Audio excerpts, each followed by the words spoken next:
Well, hello out there. Here we are at 1 o'clock already on Ely time, and we are having just a gorgeous day today. And I want to say thanks for everybody watching. Thanks for being volunteers. It is the last class we've got today. I shouldn't say class, actually last visitors. And we are really, really excited to have these two visitors here. Of course, we have been every day excited for all the visitors that have been here. But today we've got Nancy and Glenn Krause here. And they're going to walk up here, and we're going to get to interview them and have fun with them. Look at that nice smile. You got a nice smile. But I'm going to sit in between you. Is that okay with you guys? No, I can't do that. So, because you said it was fine. I'm still by Nancy. It's okay. No, okay. But we're pretty excited to talk to these two today, and I know you guys are going to enjoy this interview that we've got and their stories that they have. It's going to be enlightening to what a volunteer actually does, and I know it's only a portion of what they do that you're going to hear. Am I correct? We can't go over all these years, can we? A couple of hours? Yes. They want to know if we have a couple hours, they said.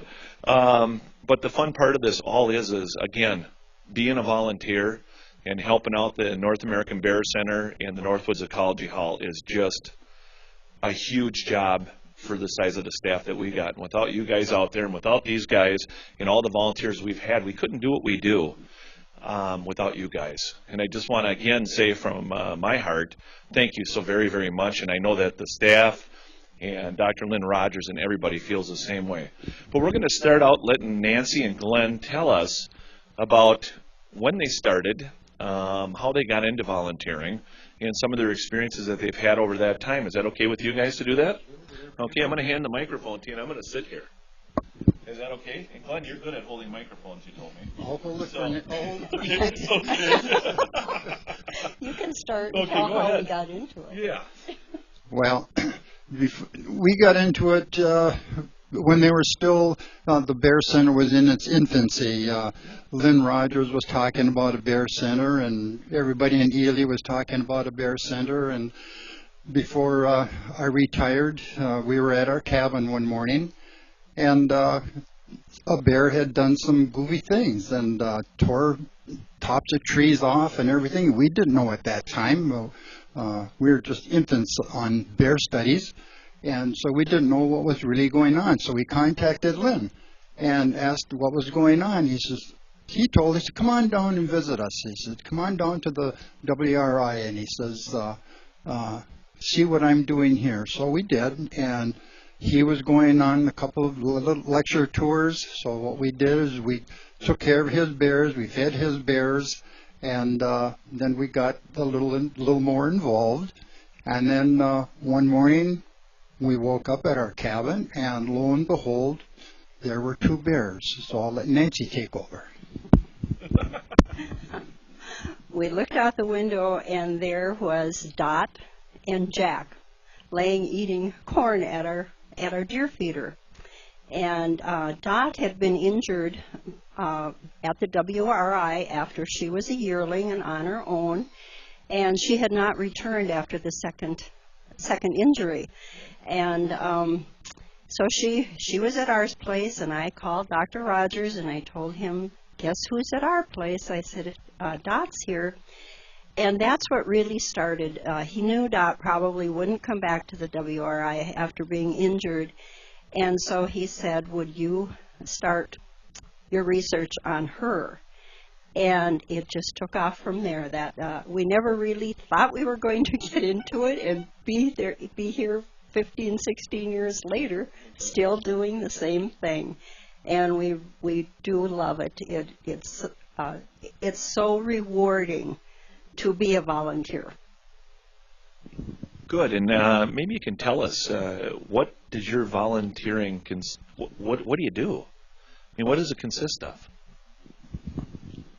Well, it started off with the research and tracking Dot, and after she had her cubs, we were out in the woods with them, and then within a couple years, we soon had 3 or 4 of the other research bears. So it kept us busy, and that's how it all got started. And They're being pretty humble right now. They actually do a ton of traveling. They do a lot of classroom stuff and different things. And I know that Glenn's just itching to tell you some of the traveling that they do. When I seen their travel log as volunteers, I was blown away. And I think they knew that. When they first sent it to me on computer, I was like, wow. And I know that everybody out there probably does the same thing, whether it's miles on your fingers on that computer or miles in your car or miles on both. It's a lot. But why don't you tell us about what you do out there as volunteers for the North American Bear Center? Well, when we first started, we contacted a lot of the travel bureaus and let them know about the Bear Center, and we sent them brochures and a letter. And then we had a lot of tours. And then we started out at our church. People from our church knew that we worked with the bears, and he says, well, how about a little program?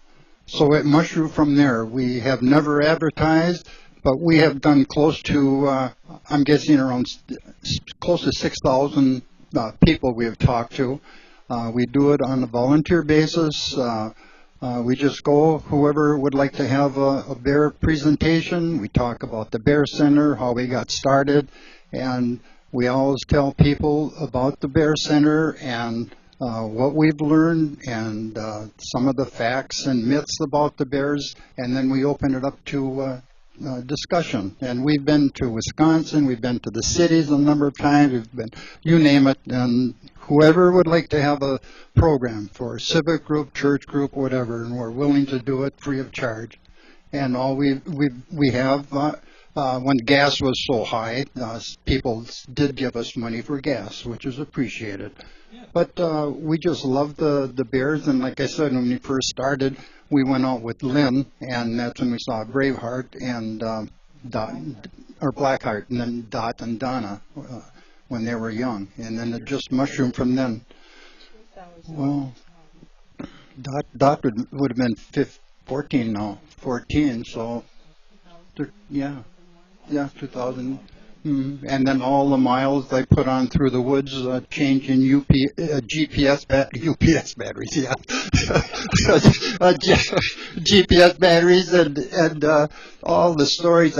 We have so many stories. We could keep you going with stories, and some very good stories, and then there's some sad ones too. So, but it's a very interesting program. Well, I want to ask a few more questions, quite a few. I tend to ramble on a little bit here. But another thing that I had noticed, or should I say that I notice you guys do, is, I mean, you come here when it's raining out, you come and help us at the Bear Center. Nancy, you do stuff with the volunteer stuff. Maybe you can talk about the memberships and stuff like that. I mean, she's really helps out a lot with the memberships. And Glenn, I've seen both of you guys here out here with the guests, educating and helping out too. Can we talk about that a little bit? Sure. Okay. what do you want me to say? Well, I am a membership director, so many of you are getting letters and your membership cards from me. I have been doing it since 2005, I believe. So some of you, I feel like I know you, but I have never met you. So that's my part. We do come here when it is busy here, and we try to answer questions, and we just enjoy being able to be a part of this Bear Center and being a part of the Bears' lives. Thank you, Nancy. Glenn, maybe you could just give us an idea of what you talk about with the guests that when they come in at the Bear Center. Well, I always use this little opening statement. So you see people moving around, they don't know where they should go, whatever. I tell them that we have a movie in the theater, and then I tell them there's an awful lot to see and read here. And then I'll tell them if there happened to be a bear out here, I tell them which bear it was, and a little about the bear itself, and then we go into the Bear Center. And it's just one after the other. And sometimes there will only be one person or two people here at the window, and we'll be talking about it, and pretty soon you'll have a great big a group of people talking. And during the weekend, Nancy and I come here on a Saturday and Sunday and usually put a program on around 1:30, 2 o'clock. Or if it's real rainy, like Nancy said, we'll come in here and help out. And because usually when it's raining, we get an awful lot of extra people here because there's nothing else to do in a tent. They'll come into town then, and so they come to the Bear Center, and then we have a chance to explain the Bear Center and help out that way. And so it's very rewarding. We love the bears, and like I said, there's so many stories, good stories, and some sad stories. But that's part of what we have with the bears. I met Glenn about I want to say 7 years ago, maybe 6, pulling into the Wildlife Research Institute driveway one night, backing a trailer up, 22-foot trailer all the way down the Wildlife Research Institute driveway in a thunderstorm that was approaching, and we were trying to get this food off this trailer that I had. It was a 22-foot by 8-foot trailer loaded with boxes of bear food. And I backed in all the way from the entrance down that driveway, and when I got there, I thought, oh boy, we don't have no help. And I'm going to be really blunt about this, because I've been known to be a little honest here and there, bluntly. But I looked at the help that I had, and I'm thinking, oh boy, I'm in big trouble here. I've got Glenn, and Glenn was, older, and I'm looking at some of the other people. I'm like, oh, am I ever in trouble here? And I'm not kidding you. If you would have seen these guys working, and you would have seen him unloading his food as the thunder and lightning was coming closer, he could by far outdo most people that I know. He was moving. We got all that food unloaded, and I think it just started, if I remember, raining. After we got those cardboard boxes. What were they, 50 to 60 pounds each? I don't know what all you had there. You had a great big trailer and all tarped and everything. My gosh, they kept unloading and unloading. I didn't think this thing was ever going to stop.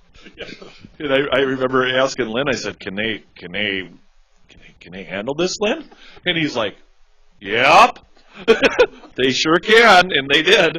And it was just kind of funny because when we got all done, I'm pulling back down the driveway, and I said to my wife and my mom at that time, I said, boy, I was a little worried there for a while, but I said, they by far outdid it. And when you talk about outdoing things as a volunteer, I think you guys have outdone yourselves by far, and most of you, I'm sure all of you out there have, and it's very, very appreciated.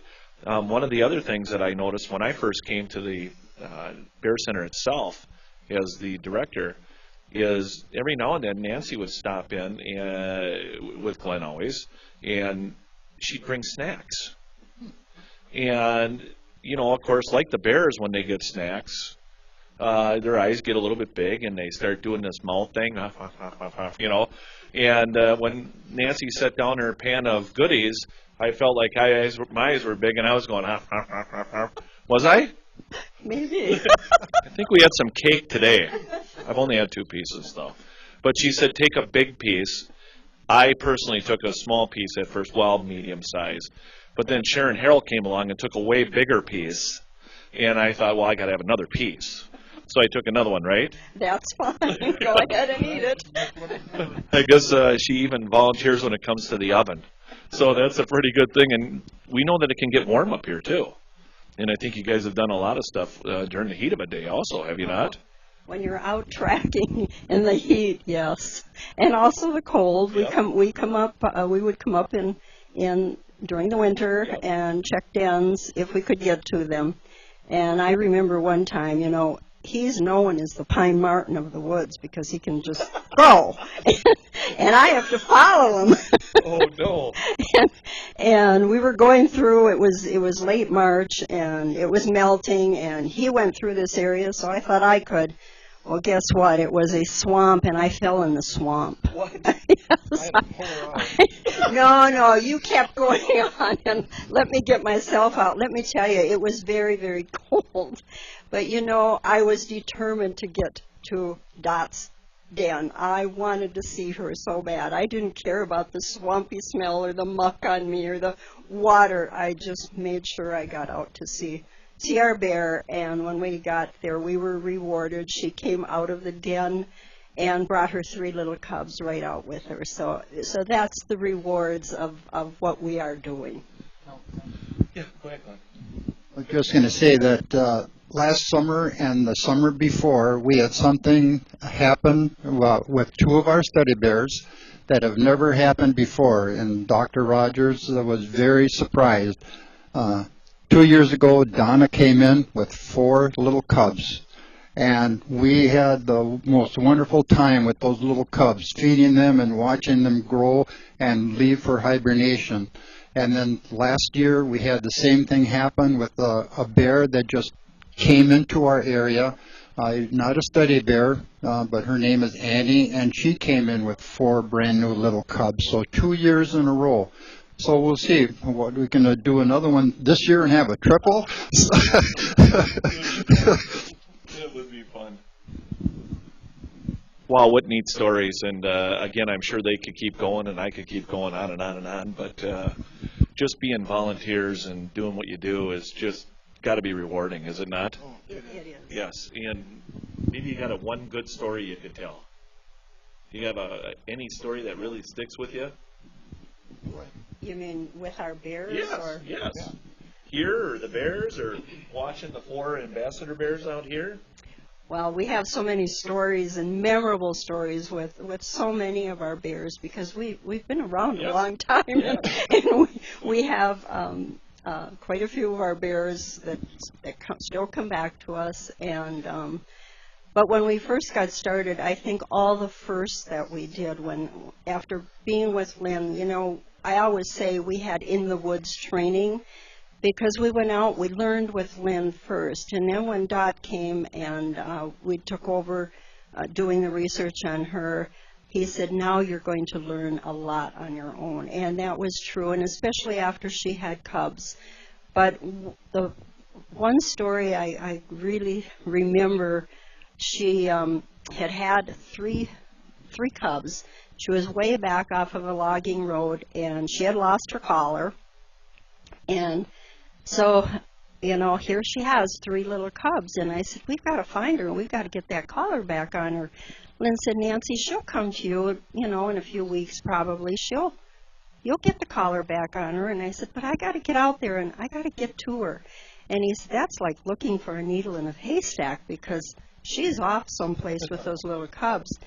So I was determined. We drove back late one afternoon on the logging trail, and we started near her den, and we started calling because she was a bear we could call to once we knew where she was, and she would actually come to us. So we were out calling, and nothing. We'd wait for 15, 20 minutes, and then we'd move on. And I was trying to remember the year before, what her first cubs, how far would she go? You know, not too far with new cubs. So we would move on, and we'd call some more, and we'd probably been out in the woods maybe an hour, a little over, and all of a sudden, there she was, up on a hill, and she had her 3 little cubs, and I called to her. She broke into a run with her 3 little cubs right with her. She came right to us. We fed her. I was able to get her collar back on her, and the 3 little cubs were running around. And I was really nervous because these little cubs are running around, and I really wanted to watch them, but I had a job to do. I had to get her collar on. And I will never forget that. I was so excited. She did leave. She took her little cubs off with her, and that was before we had cell phones, or before we had a cell phone. So we hopped in the car, and I said, I have to go tell Lynn. We went right to the WRI and had to tell Lynn all about it. Because we had it on video. Yes, we did. I had my video. There's another quick story. Dot and Donna were 2 bears in Cookie that we could, once we got a signal on them, all we'd have to do is call to them, and they would come out. And Lynn says, you can't do that. I said, yeah, come on, Lynn, we'll show you. So he came out one afternoon with us, and we got a signal. This was before we had the GPS unit. And so he came with us, and I started calling, Dot, come on, sweetie, you've got your food. About 5 minutes later, here she came out. And this is, boy, what a relationship. But there's another quick story that during the mating season, the male will hang with the female until it's time. And I went out one afternoon, early evening, and because we hadn't seen Dot for all that day, and I thought, I've got to find out where she is, what's going on. So I went out, and they got a signal on her, and I went out to her. And I called and I called. Nothing happened. All of a sudden, the signal started going away. And I went back out on that old little trail and went out to an old logging road, and I called. And signal was going. So I went around the corner, and here she is in the middle of the road with a great big old male. It's mating season time, you know. And she just looked at me, and that big old male just put his butt on the pavement. Dot walked up to me. She stood about 5 feet away. She looked up at me as if to say, "Hey, can't you see I'm busy?" So I've fed her. We got to keep it clean here. Yeah. So I fed her right there. I fed her, and she walked away a little bit. She turned around and looked at me like to say, "Go ahead, I'm done. I'm on my own." So there's story after story we could go. I better slow them down here. They're starting to get into some rougher areas. This is still family, rated. You know that, don't you? I'm kidding out there. You must have seen just some really, really neat things. But, thanks so much for coming on and being able to give the time to us. I'm going to if you don't mind, I'm going to take just a second here. We're going to switch gears a hair. Is that okay with you? And I'm going to invite up one of our guests that's here for a Bear Educator class. Come on up for just a second, would you? And we're just going to let you guys see one of our, you're starting the class. Are you excited? And you've been listening to Nancy and Glenn. They got some pretty cool stories, don't they? This wasn't in the script, so I got to apologize to some of the people out there that really want me to stay on track. And they like it when I'm professional. So am I being pretty good? You're always professional, Scott. Did you hear that? And could you give your name? My name is Pinky, known on chat as Pinky, but in reality it's Suzanne. You can still call me Pinky. And Pinky, I know that Pinky, I heard, was a little bit nervous about the class. It could be because she's coming from Canada or thereabouts, and she's not used to being over the border so long. Or it could be just because she's going to have to do some stand-up stuff I told her about. But, Pinky, you come from where? From Fort Frances, Ontario. Ontario, Canada? Yes, sir. Okay, are you excited about the class? I'm so very excited. Okay. I'm sure everybody on chat is aware of how nervous and excited I am. And you heard Nancy and Glenn talk about their experiences as volunteers, and I got to tell you, listening to these two has just been remarkable. And again, like everybody else out there, we don't even have a clue sometimes what the volunteers really do, or what they're going to do. Right? Just plain amazing. Yes. What the love of bears do for you it does for you is incredible. And to see the look on Nancy's face when she's telling the story, Glenn's face when he's getting a little bit deep into a subject, but when you look at it, and then you look at Pinky with just her. When I first got introduced to her as Pinky, everybody seems to have a, what would you call it, a nickname, but I wouldn't even call it a nickname. What is it? Chat name. Chat name. And I'm learning some of these, and I wasn't going to holler down to her, Pinky, could you come up here? Because I was like, I couldn't remember if it was really Pinky or not. But then I'm knowing it is Pinky. But anyway, thanks so much, you guys. And I know Glenn and Nancy drove here to experience this online time with us. And we thank you so much. And Pinky, we thank you for an impromptu. Very impromptu. Thank you, Scott. Are you excited about the class? Yes, just a little bit. Okay. All righty. And we want to say again, as this Friday ends our regular programs that we've had at 1 o'clock, I want to say thank you so very, very, very much. I know that tomorrow Dr. Lynn Rogers and Judy are going to be on.